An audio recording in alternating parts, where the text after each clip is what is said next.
hell is empty, and the devils are here among us. What may sound like a metaphor has, in today's world, become an eerie warning. In a time where cruelty thrives, where cold-blooded criminals roam free, and justice feels increasingly out of reach. In such a world, people begin to crave a realm of absolute justice, a true hell, where evil is punished without mercy.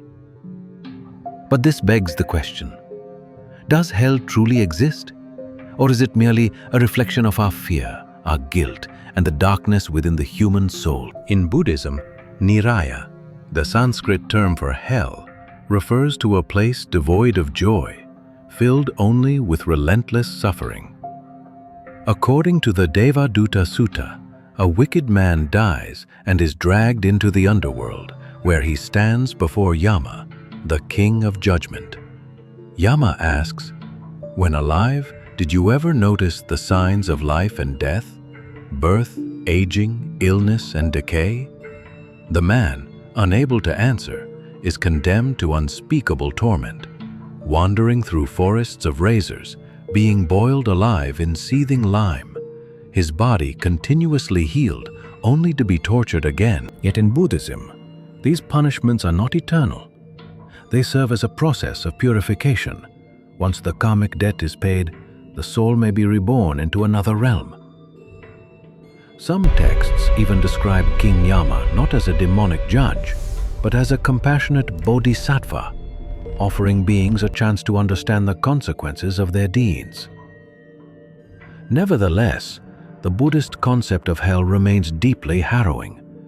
The 8 great hells include reviving hell, where victims grow sharp nails and must claw each other apart endlessly.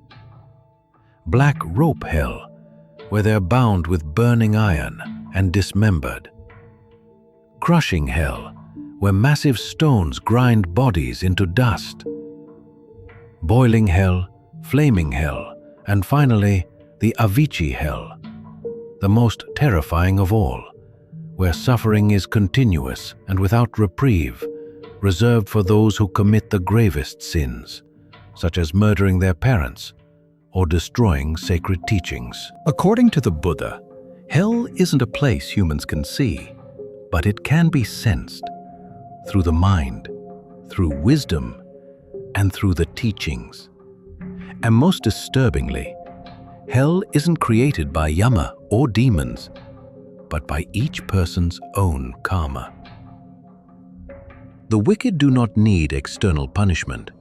Their own actions and the guilt they carry into death become the torment they can never escape. Those who lived with integrity, however, have nothing to fear. In this view, hell exists not somewhere below us, but deep within us. In contrast, Christianity teaches that hell is eternal and unquestionably real, a place of divine judgment for those who rebel against God. Jesus Christ spoke of hell frequently, more often than heaven, using vivid warnings of eternal fire and separation from God's presence. The Bible often uses the term Gehenna, referring to a valley outside Jerusalem once used to burn waste and perform pagan rituals. Jesus drew on this grim image to illustrate a place where the fire never stops and the worm never dies. "Depart from me, you cursed, into the eternal fire prepared for the devil and his angels." Matthew chapter 25, verse 41. Hell, in this tradition, is not just physical torment, but spiritual exile, a realm where hope is absent and the soul is cut off from divine grace. Some theologians argue that hell is not necessarily a geographical location, but rather a state of spiritual separation, a conscious experience of rejection and remorse. Regardless of whether it is physical or metaphysical, hell in Christianity is a real and terrifying consequence of moral failure. In Greek mythology, the underworld, ruled by Hades, isn't governed by cruelty, but by justice. After death, souls are judged. The virtuous are sent to Elysium, a land of eternal peace. The ordinary go to Asphodel, a shadowy, neutral realm. The truly wicked are banished to Tartarus, a bottomless pit of suffering. Here we encounter figures like Sisyphus, condemned to push a boulder uphill for eternity, only for it to roll back down. Or Tantalus, eternally thirsty and hungry, standing in water that recedes when he stoops, with fruit that vanishes when he reaches. These punishments, though mythical, represent a timeless truth. Every action bears consequence, and no one escapes justice, divine or cosmic. So, what does science say about hell? In the 1980s, Soviet scientists drilled the world's deepest borehole, over 12 kilometers deep, into the Earth's crust. As temperatures soared beyond expectations, rumors began to spread that screams were heard from below, the screams of the damned. This so-called well to hell made global headlines, but scientists quickly debunked it. The sounds were likely natural seismic noises. The high heat? Simply geothermal gradients. No demons, no lost souls. From a scientific standpoint, after death, the human body decomposes, returning to nature. There is no physical evidence of a literal hell beneath us.